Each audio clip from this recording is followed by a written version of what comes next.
international television session, a unique one-time show on the Thai elections 2011. As we all know, Thailand goes to the polls on the 3rd of July on 2011. I'm Swarup Roy, your host and anchor for the show. I'm the founder and chairman of ASEAN Affairs, the global publication of Southeast Asia. French media, Bangkok Post, and The Nation, Bangkok Today, and the other newspapers. Now today's show of 2 hours will have 2 segments today. The first segment will focus on the political landscape.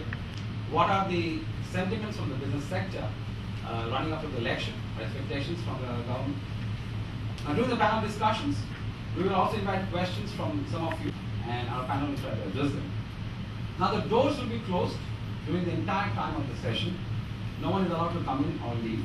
This is like the television studio now for this unique panel discussion. Let me turn to my right for the finance minister in 2008.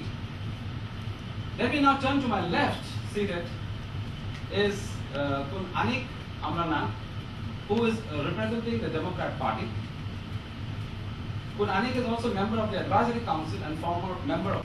Let me now turn, after Kun Navakon, to my third right, Professor Krian Sak Changwongsa. He obtained a doctorate in economics in 1981 at Monash University in Australia. Current right, third left, is Mr. Yap Swee Chuan. Mr. Yap Swee Chuan is a Malaysian who is currently president and CEO of Apico High-Tech Company Limited, which he founded, and is a veteran in the Thai automotive industry for 30 years. We have Mr. Kot, who is Thanarit Satrasuyang, is currently CEO of Costly Production. Falling down in every department, I think. Well, if we try to blame anyone in particular, it will be difficult. I think it's time for Thailand to looking ahead. The way to look at this, I think we have to think like, we have this coming election, which I believe is very critical. It will decide how this country is going to move on. One person, this is not. I think Thailand is in the transition period. I think that checking every part, we have to think of Bangkokian from my birth, so I know that what Bangkok people think and most majority of people think. Even I used to be, then you have to accept it. Otherwise, it will be a big problem. I believe like at the end we need to have the other leading party and the current party in power, the Democrats. What is your response, Punani, to the main question today? What are the chances of reconciling Thailand after the elections? I think it depends on the result of the election and who gets to form government. That the country will settle down and there will gradually be peace. That is what it should be, but what is going to happen? And we need more of a compromise between all parties. I mean, it sounds all great, but at the end of the day, the problem that we have had of what you think Thaksin Shinawatra has won 4 consecutive elections. 4 consecutive elections, including the one that was overturned by an administrative court. And it's an overturning that is not necessarily accepted by the majority. To help the losing side while allowing the majority to rule. Okay, which That's is of course the democracy in world over. If you ask me as a publisher, and this is a democracy is not a perfect process. This is the best process that we have known. In 2000, we go back to the Roman Senate. But these are opinions. President on the Future Institute of Studies. Basically, we would like to see reconciliation so that there's peace, return to the country, provided that the ground rule are observed, the rule of law, legitimacy of government. But the most probable scenario would be there will be a huge tension after the election. To answer it succinctly and point clear that higher tension after the election could be there. It could lead further to more turmoil, willing to find solution that I call equilibrium approach to these problems. There's no trust, and both sides is very much riding on the democratic fervor.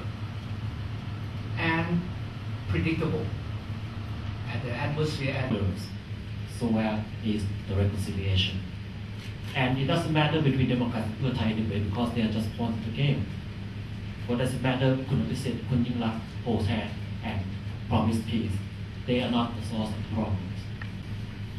Reconciliation happens when both sides realize they have more to lose by not working together than they do. And right now, both sides think that by losing the election, they lose everything.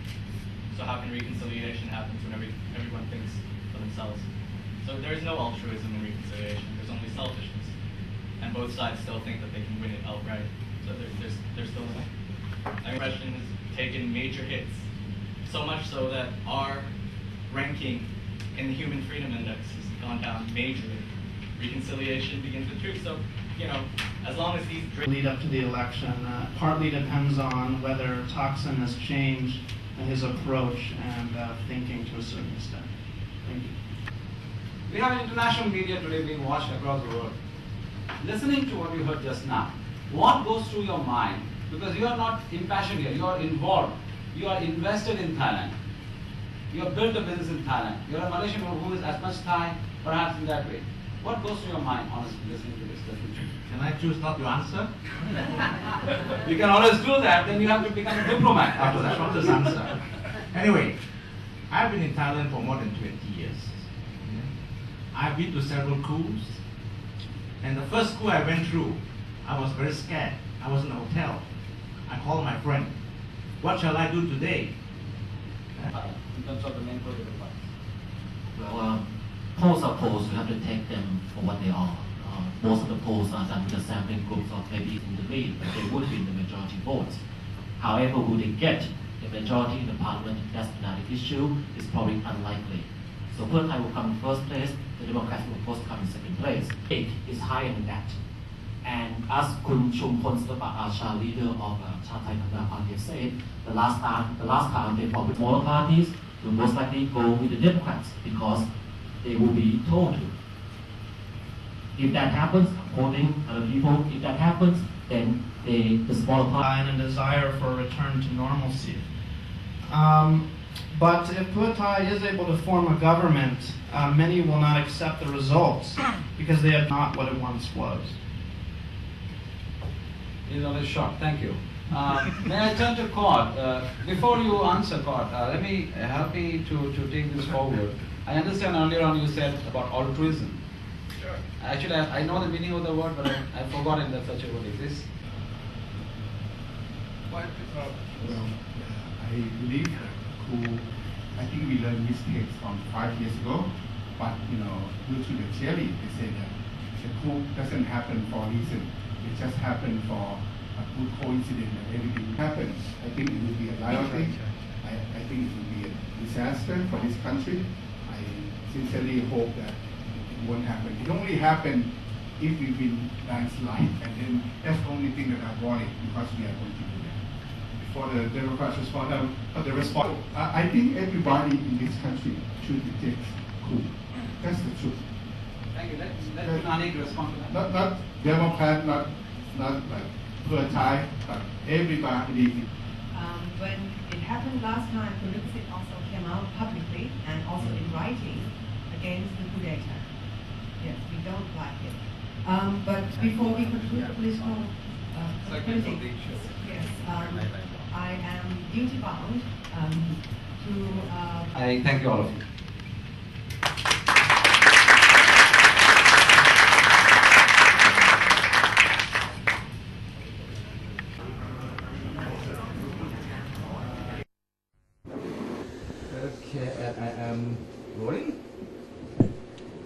Okay, we are here with Mr. Swarup Roy, founder and chairman of ASEAN Affairs Magazine. Mr. Roy, we just recently concluded the election here in Thailand, and you led the only English language television show with representatives from both of the key parties, as well as analysts and political people and various media attending. I think there were 7 media at that show. So I wanted to ask you a few questions as a follow-on to that election show. So my first question, in the election show, one of the topics talked about a firewall around businesses in Thailand in spite of all that's been happening politically. So I'd like to get your views, both pre-election and post-election, relative to this firewall around business. Thank you for having me on the show. Yes, you're right, as you mentioned that actually I decided to host and organize the 2-hour election special on television in English. Actually, it's the first of its kind. It was broadcast, I believe, on 7 international channels. It was a 2-hour show and there were 2 parts to it. The first part was on the political landscape of Thailand post the elections, which there have been so many speculation, but of course all of that has been put to rest now that we now know who the winners are. The second part was on the economics and the business of Thailand, because over the last few years especially, right, wherever I've traveled in the world, and I'm sure all of us have faced this question who live in Thailand: how can Thailand's economy withstand this prolonged political instability, and especially the scenes of the siege of central Bangkok, which was broadcast on all television scenes of the airport. But very few people know that actually last year in 2010, in the second quarter, when the siege of central Bangkok went on for 2 to 3 months by the red shirts, Thailand's economy in that quarter achieved a growth of 9.1%. Call it amazing Thailand, call it a dichotomy, because in most of the countries where you have such political upheaval, the resultant, one of the results definitely is the economy suffers. Thailand's economic sector which suffered, of course, is the tourism. But even that, the tourism numbers have grown. The growth figures, they are not declined. Okay, at the end of the year, they had grown. So we decided to focus the second part of our election panel discussion on the topic that is there a firewall around Thai businesses. As you will see, in fact, all our distinguished panelists, and there were representatives from both political parties, the Pheu Thai as well as Democrats, as well as international analysts, they all agreed in unison, yes, Thailand has a firewall, because in spite of whatever has happened in the past, there is something in Thailand that business, irrespective of what happens in the political scene, continues to be as usual. So for international investors in businesses, well, business as usual in Thailand. Yeah, amazing Thailand. I find that very, very amazing to hear during a siege of a major part of a major city that the economy grows 9.1%. So we'll stick with the business topic a little bit more. How would you navigate, how do you recommend people be able to navigate this minefield here in Thailand? And then let's broaden it a little bit and talk about the region, since you are an expert on Southeast Asia and ASEAN and its trading partners, having been in Thailand for the last 10 years, slightly over 10 years, 5 years running the English language business newspaper, and then moving on and forming your own media around ASEAN and Southeast Asia. So I'd like to hear your views on that. Sorry, the question would be? How to navigate the minefield here in Thailand and then broaden it a little bit, tell us the region. Yes, you see, I mean,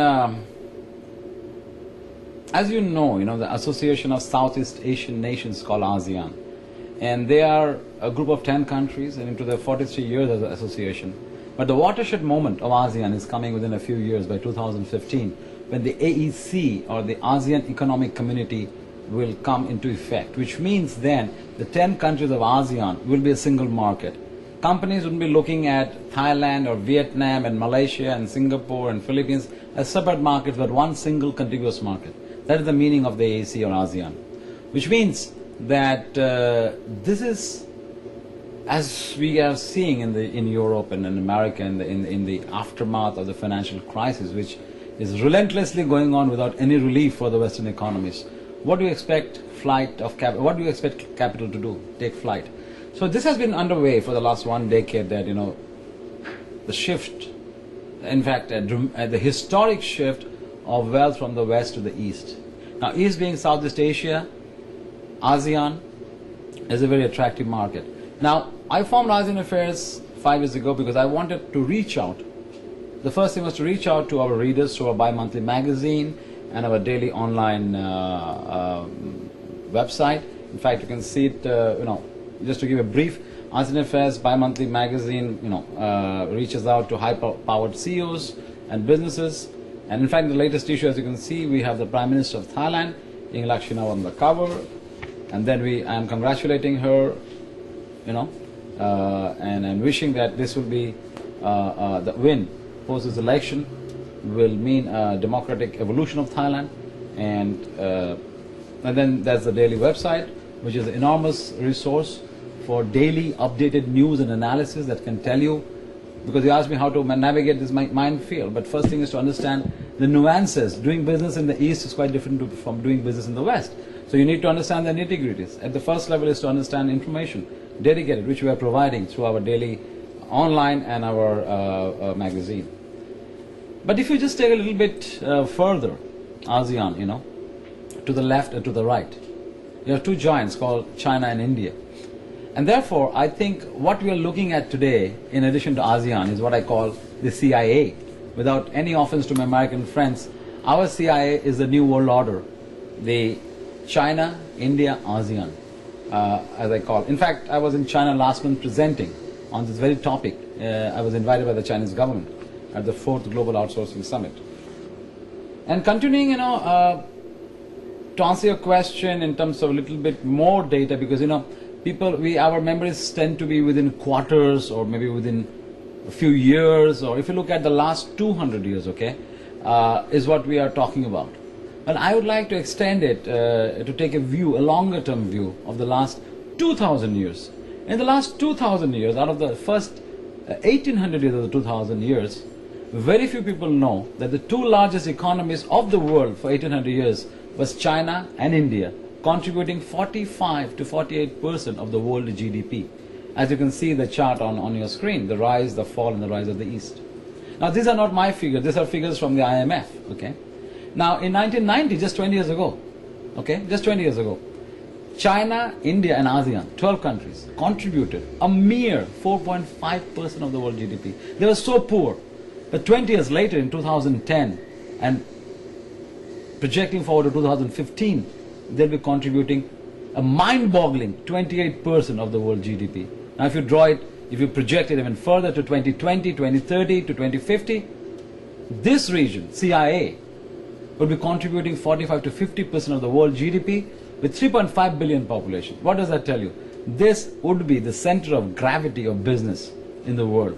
So you take action now, how to find out, how to get into this growth story that is going to be there for the next few decades. All right? So what we decided to do in ASEAN Affairs was to form what I've called the ASEAN Affairs Business Council. ASEAN Affairs Business Council is the business platform for doing business in the CIA region. Now, this is something that I formed in 2007. Until now, it was version 1.0. Now we are going into version 2.0 to set it up on the lines of something. If I have an analogy, if I can take an analogy, something like the Davos World Economic Forum. But this would be purely meant for focused on business, But it is by membership only. As you can see, we have had high-powered conferences with the Prime Minister of Thailand, the Prime Minister of Malaysia, international speakers and participants coming from a dozen countries from across the world. Now, based on the demand from these people who have been coming in version 1.0, we're ready to take it to version 2.0. ASEAN Business Council is the place, by membership only, where you can join and get access and know-how and consulting and advice on how to navigate, the minefield in this region. There are quite a few in terms of nuances, like Thailand political scenario. People started thinking, oh, this is the end of Thailand. No, the things work here quite differently than the West. So ASEAN Affairs Business Council is the platform that we are projecting for potential businesses to come and grow in Asia. Gotcha. That's a very interesting concept. I mean, like the fact that you started in 2007. Most people might not be aware of that, and look forward to seeing more from it in the future and how to help people to navigate through what's going on in the region. Now, I know you're not an economist, but what's your crystal ball say for business in Thailand over the next year? Well, the election which just happened, this was a watershed election since 2006. Now, hopefully the political instability, as we know, the Pheu Thai party has won with a comfortable majority, and they're about to, as we speak, they're forming the government, and they are very pro-business, as we know. In fact, in their projected policies as a government, they have said that they are going to be very pro-business, investment, development. So my outlook would be that, as we said, even during the crisis, it did well in many areas. So you can definitely expect, now that there's a government coming into place and the watershed of election, the political instability hopefully should be very minimal and maybe zero, and should be a prolonged period of stability. So we can definitely say rosy prospects for Thailand and overall ASEAN as a whole. That's good. Since we live here, it'd be nice to have rosy prospects. That's correct. Moving on now with the election show complete, and you've previously had your own morning TV show on NBT. What's your future plans for ASEAN Affairs and beyond, just beyond online and print? What's your plans in the area of television? Well, when, as you mentioned earlier, and I used to be the president and CEO of Business Day newspaper in Thailand for the first 5 years, 10 years I've lived here. So when I decided to launch my own media, ASEAN Affairs, it was definitely going to be, looking at the future of media, as we have all seen, and we are all part of it, the explosion and the media revolution in terms of the choices, in terms of social media, digital media. So there are so many ways that media has now branched out and evolving continuously. So ASEAN Affairs would be part of it, and that's why it is a multimedia. We have a daily online site, as I said. Now there's a mother site. We are planning to have vertical sites under it, like dedicated to particular topics like ASEAN jobs or ASEAN stocks, ASEAN money, ASEAN technology.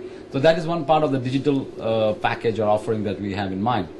Second, the print magazine ASEAN Affairs, which is now a brand. Now we are thinking of launching a Chinese edition. China is so close, as I said, CIA, right? So China, the readership is of course not in English, it's in Chinese.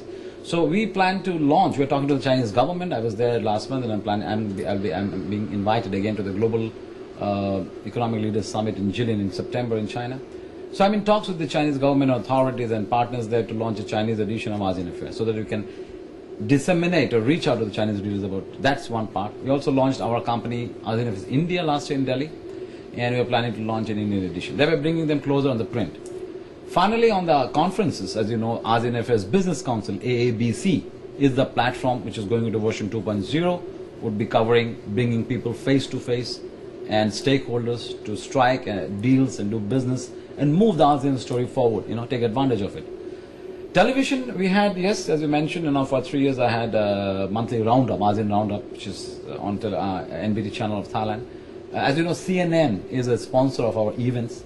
And we are looking to launch a monthly program on television program, which may be broadcast on a global channel like CNN or BBC, eventually leading to our own channel one day perhaps. Well, that's an ambitious set of plans, but we expect to see a lot of those realized, knowing what's been happening in the first 5 years. My last question for you today, what's up next for ASEAN Affairs and ASEAN Affairs Business Council? Well, as we said, we discussed the short and the long-term plans, but if you ask me, the immediate important priority focus is ASEAN Affairs Business Council. Okay. Now, ASEAN Affairs Business Council, as the name says, stands on the brand of ASEAN Affairs Media. Now, media has done, the ASEAN Affairs Media is established and doing its job as a media. Now, the ABC is a business-focused venture. And the plan is to launch it starting from 2012. Between now and 2012, we are planning to raise around $2.5 to $3 million in capital, and which we are offering to around 10 board seats of $250,000 each, who will be life members guiding this organization, and we have a 5-year business plan in place with 500 members to 1,000 members at the end of 5 years. That's our goal. So our focus right now is to get ASEAN Affairs ABC 2.0 off the ground. We are working on raising that capital, and from the first quarter from next year onwards, we will have quarterly 4 meetings as part of the ABC. First quarter in KL, second quarter in Bangkok, third in Delhi, fourth in Beijing, fifth in Hanoi, and so on and so forth. That's what our ABC CIA is connecting us. And finally, to have a CIA summit where we have hundreds of Chinese, Indian, and ASEAN company CEOs coming together yearly to take advantage of the CIA growth story. Where can I find more information on all of the things that you've been describing through this interview? Okay, it's very simple. Just go to our website, www.aseanaffairs.com. Okay, aseanaffairs.com. Once you go there, see in the menu AABC, ASEAN Affairs Business Council. Click on it to see the 70-page brochure, and there's already a membership form there, which you can definitely right away click and show your intention of becoming a member by giving a deposit of 10% right away. And we are very soon also going to launch the ASEAN Affairs Business Council website, which will be for members as well as for visitors, and that's where you can go. Excellent. Well, thank you there, Mr. Roy, for your insights and knowledge sharing with us over the course of this show, and we're looking forward to see bigger and better things out of ASEAN Affairs, and the original CIA should probably watch out for the new CIA. Well, that's what my friends have been telling me in China, and the new CIA is coming. So I said, watch out, this is the new growth story of Asia. We are part of CIA, and let's all together. But of course, my friends in the West, in Europe and America, they're most welcome to become members as well, because we're a global community, but of course, with the focus on CIA. So thank you very much for having me. It has been a pleasure.